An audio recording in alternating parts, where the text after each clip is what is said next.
নমস্কার সকলকে। আজকে নিয়ে এসেছি একটা হেলদি চটজলদি প্রেশার কুকারে করা খিচুড়ি রেসিপি।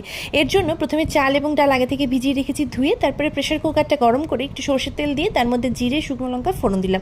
তারপরে সামান্য একটু পেঁয়াজ কুচি দিলাম, একটু ভাজা ভাজা হলে এক চামচ আদা রসুন বাটা এবং এক চামচ লঙ্কা বাটা আমি এখানে দিয়েছি।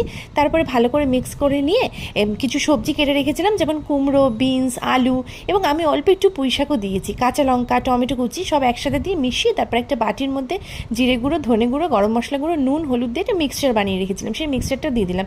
দিয়ে সব কিছু ভালো করে কষিয়ে নিয়ে তারপরে চাল ডাল যে ভেজানো ছিল সেটা দিলাম। আমি এখানে সেদ্ধ চাল নিয়েছি আর তার সাথে নিয়েছি হালকা ভেজে রাখা মুগ ডাল এবং মটর ডাল আর একটু মসুর ডাল। এর মধ্যে মটর ডালটা আগে থেকে একটু ভিজিয়ে রেখেছিলাম ভালো করে, মসুর ডালটা তখনই ধুয়ে অ্যাড করেছি এবং সব কিছু মশলার সাথে চাল ডাল ভালো করে কষিয়ে নিয়ে দিয়ে দেবো পরিমাণ মতো জল।